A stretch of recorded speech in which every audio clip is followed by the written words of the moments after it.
I'm in the process of adding a switch to my controllers for the Breakout and Pong and different games.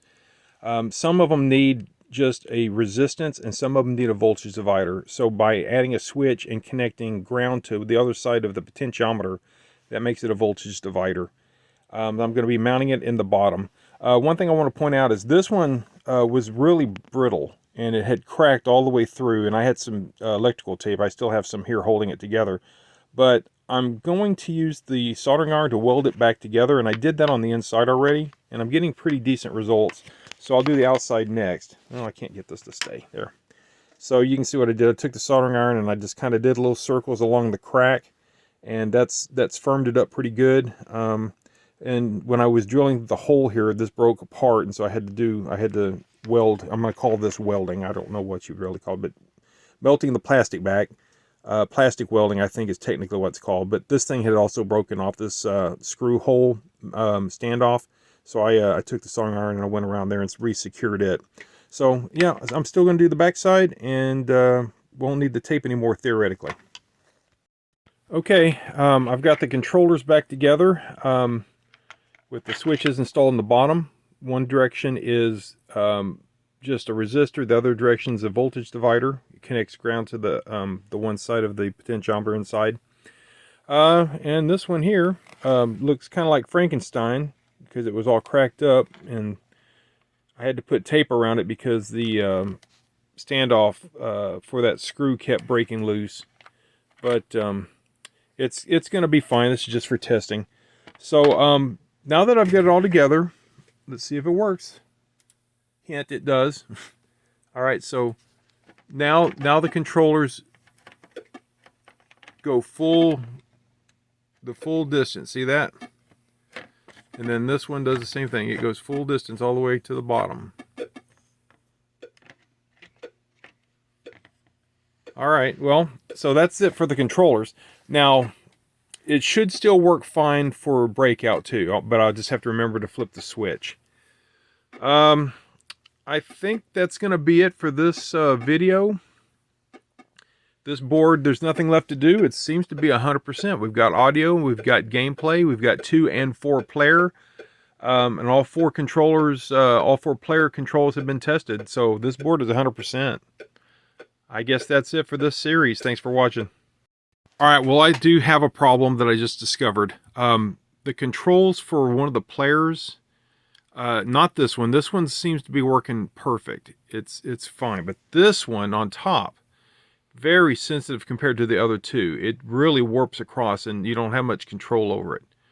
So I'm going to work on that circuit. I'm not sure which one it is. I'll need to put the scope and see which one it is. But one of these 4 guys here, 555 timers, I'm just going to replace the respective one and see if that fixes it. There's resistors and capacitors, and that's about it, and the potentiometer. I know it's not the potentiometer because when I switched to the other 2 paddles, it works fine. So we can eliminate the potentiometer, but we can't eliminate the 555 and the resistor and capacitor. So let me scope it out, figure out which one it is, and I'm going to swap out that 555. Okay, so the 555 that was controlling that controller is this one. I replaced it with a new one, and it's doing the exact same thing, so it's not that. Now, when I look at the schematics here, let's see, this is position FC. So which one of these is FC? I'm sorry, 10C. C10, this guy here. This is the one that's having the problem. Yes, that one.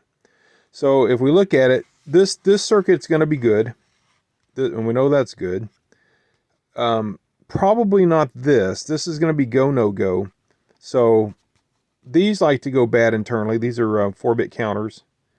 So it could be that, and it's probably not that. That's probably a go, no go, and that as well. So that's the most likely thing that it could be at this point. So I'm going to try replacing that, put a new one in. 9316 is the same thing as a 74161 4-bit counter. And so that's what I'll be substituting in for that. I'll be back. Okay, so I'm continuing to look at this board. I found a couple problems. Haven't been able to figure it out yet, though. I've only been able to figure out how to reproduce it. So let me see if I can show the 2 problems. They both deal with the third paddle. How it's mapped is this is the first player, this is the second player, this is the top one is the third player, and the bottom is the fourth player. The third player seems to have the problem. So let me start the game. If all of the if player 3 loses all his points, then this messes up. But only if player 1 has all the dots. So it flickers. That's the first problem. All right, let me restart.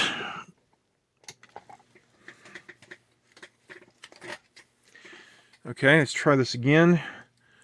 So the first problem is if player 4 loses all his points and player 1 hasn't lost any points, then it fills the thing completely up and flicks until he loses a point.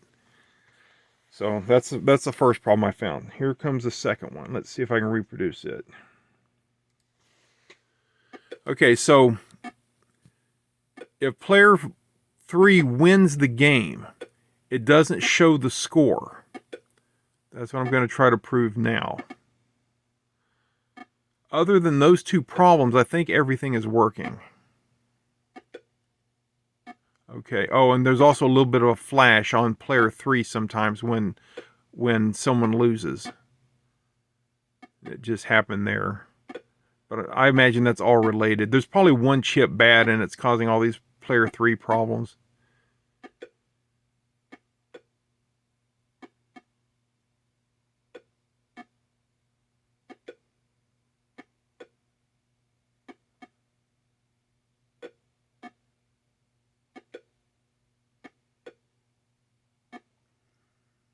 Okay.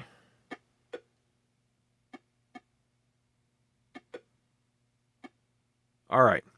So there should be dots showing that this player had lives left, also to indicate he's the winner, but it's not showing it. So everything is related to player 3, the problems, all these problems. So I'm going to continue to focus on the schematics and try to figure out what the common denominator is. I'm assuming a single failure. In other words, one chip is bad. And once I figure that out, it should fix everything. But that's where I am, so I'm still trudging along. Okay, it took me forever, but I finally reasoned it out. And I figured out that if this 2-to-1 decoder chip was messing up, it would affect the player 1 and player 3, the player 3 and the player 1, because those signals are coming in together.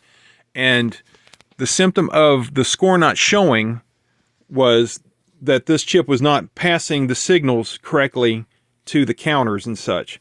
So, yeah, I mean, I figured it out through a lot of trial and error. I would play a game and I would make sure that the player 1 would not have lost any of its score before player 3 died or was eliminated. So that would give me that shaking of this.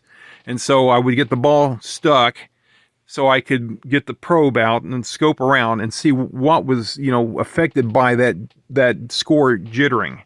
And then I would play a game and I would make sure that player 1 lost.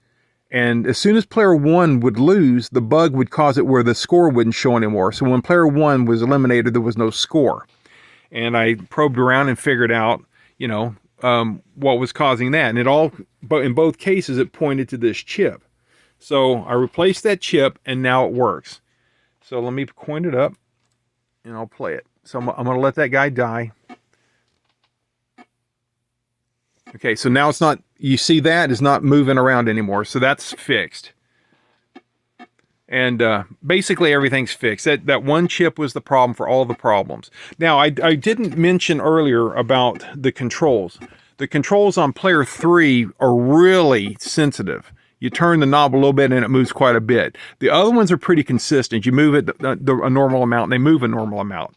So I checked these capacitors here, and even though they're not reading correct, they read the same. And one of them is player 3 and one is player 4. So I swapped them and that did not make any difference. I replaced the 555, which I think I mentioned previously, and that didn't make any difference.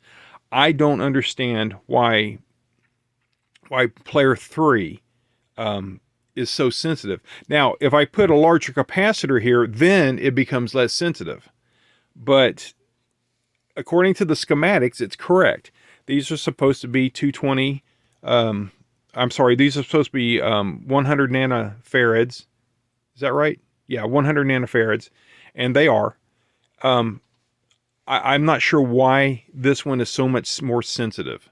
But it works fine. The control works, and it's playable. It's good enough. So I'm just going to live with it.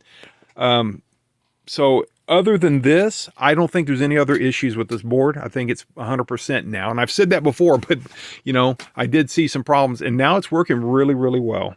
So that's going to be the end of this video and this board. I'm considering it done. Hey, thanks for watching.